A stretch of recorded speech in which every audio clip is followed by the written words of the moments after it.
Indeed, until the reign of King Jaehaerys, the ancient right to the First Night had been invoked perhaps more often on Dragonstone than anywhere else in the Seven Kingdoms.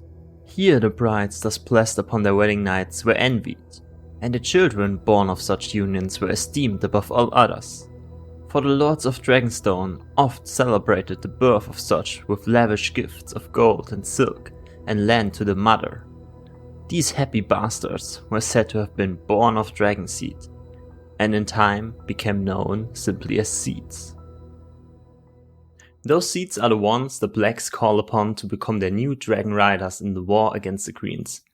In fact, it was Prince Jaehaerys who turned to those bastards and lowborn, promising them land and wealth and the title of knighthood. Many answered the call, not only seeds but also the household knights of Rhaenyra. One after another they approached one of the four dragons, Seasmoke, Vermithor, Silverwing and Sheepstealer. Then there was also Cannibal, whom no one dared to disturb, and Grey Ghost, a shy dragon, whom no one could find. 16 men lost their lives trying to mount one of those dragons. Among them was Sir Stavon Darklyn, who was burned to death by Seasmoke. 3 times of that have been burned and maimed. But Seasmoke, Vermithor and Silverwing, the dragons who had riders before, eventually accepted new riders. Seasmoke accepted Adam of Hull, Vermithor the blacksmith's bastard, Hugh, and Silverwing Ulf, who was known for his white hair and drinking. And that's about as detailed as the book gets. At this point, I want to give a minor spoiler warning for the final episode of the second season, which is not out at this point, concerning the fate of Sheepstealer. As you might have guessed from his name, he likes the taste of sheep and made a habit of hunting them. A young girl named Nettles took advantage of this.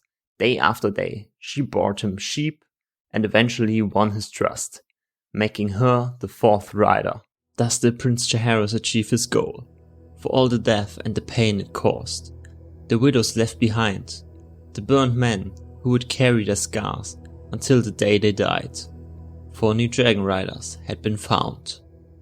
From the get-go, the show deviates quite a bit from the book. The sowing of the seeds, as it is called in the book, turned out to be a pretty isolated incident. In the show, however, there are many events related to the dragon seeds occurring independently of one another.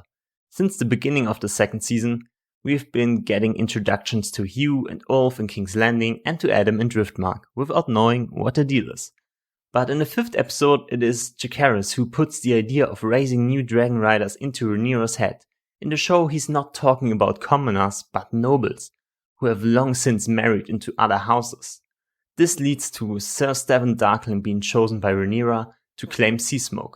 A first attempt, though guided by the Dragon Keepers, goes horribly wrong, and he is burned alive. Seasmoke then sets out on his own to search for a new rider and finds Adam of Hull, who is of course a relative of Rhaenyra, his former rider. It can be assumed that their resemblance led Seasmoke to choose him, so instead of taking part in the sowing, Rhaenyra finds him on his dragon, unaware of who he is, and he doesn't hesitate to swear fealty to her. Filled with both despair but also a new sense of hope, the incident has renewed Rhaenyra's desire to seek out new dragon riders among the houses allied with her. But Lady Mysaria points her in a different direction. If she's looking for Targaryen blood, she must turn to the seeds in King's Landing. She agrees to the pushback of her council, the resignation of the Dragon Keepers and the protest of her own son. Jaehaerys' rejection is a direct contradiction of the source material. But besides being worried about their loyalty, he rightfully points out how this undermines his already heavily contested claim to the throne.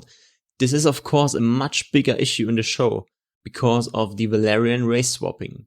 But his protest is in vain, and the seeds are transported to Dragonstone without any interference by the Greens.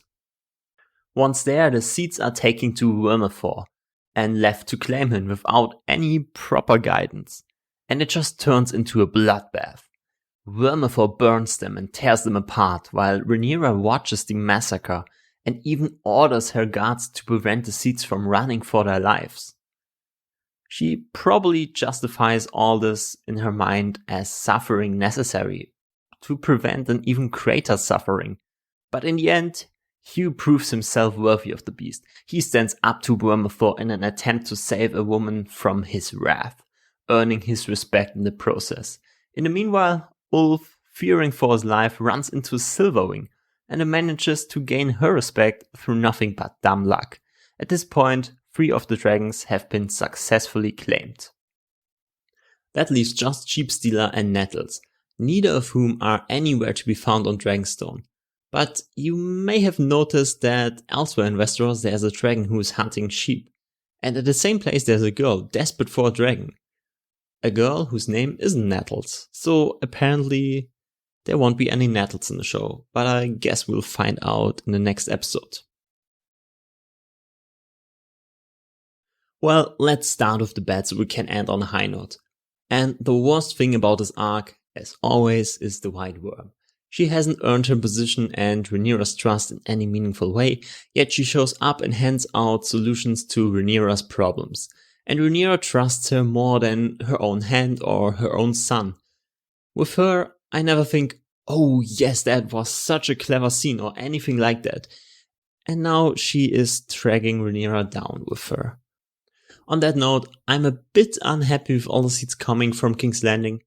The explanation in the book makes perfect sense to me, while shipping dozens of people from King's Landing to Dragonstone is a huge security risk, which isn't properly accounted for by the Blacks.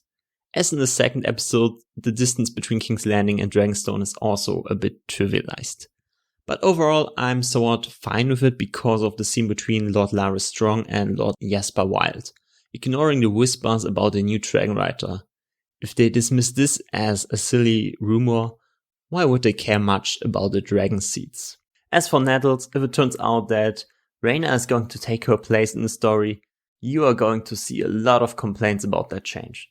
Personally, I'm also not too excited about Rhaenyra being given more prominence in the story, because up until this point, her character has always been the definition of meh. Baela's grumpy sister, who's always pissed off because she doesn't have a dragon. Color me bored. But knowing Nettles' story from the book, I can also see how Rhaenyra takes her place in the story, so that's not something I'm going to be up in arms about. And who knows, maybe she will grow on me. The sowing of the seeds in itself is also much more detailed than it is in the books, which is great. I particularly like that we've seen much more of Sir Stephen Darklyn than just the one line we got in the book. The Dragon Keepers leaving is also a very nice touch of world building. But I think it would have been smarter to conduct the whole procedure in a more controlled manner. Panic was to be expected after the first person fails to claim Vermithor, and every single one of the seeds could have been easily been killed in the chaos that ensued. As for the seeds themselves, the scene lacks a bit of suspense, as it is pretty obvious that Hugh and Ulf are going to make it out alive. Nonetheless, the scene adds to our understanding of Hugh and Ulf through their actions. Hugh is an upstanding man, willing to put himself in danger to protect others, and this courage leads him to claim Vermithor. Meanwhile, Ulf is too done with the world to even be bothered to show fear in the presence of Sowing, which is kind of funny but also a little bit silly. But the way Sowing pushes his head against him was absolutely adorable. We also see Rhaenyra indifferent to the suffering of the seeds. She actively prevents them from escaping. Even her own guard catches fire, but she doesn't care. She wants those dragon riders at all cost. I'm sure that will terrify the people around her. So yeah, that's great. As for the spectacle itself, well, what can I say? You saw it with your own eyes and it was just amazing. I especially like the shot when Hugh finally claims Vermithor and we can see Rhaenyra approaching in the distance, looking down on them. But my favorite part of this arc was Jacaerys.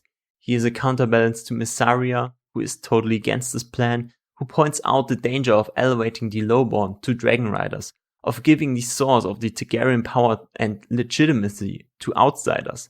Jace sees his own claim to the throne diminished by the lowborn dragon riders. This scene really was top notch. What a great change from the book. At this point, I'm really looking forward to every scene with him.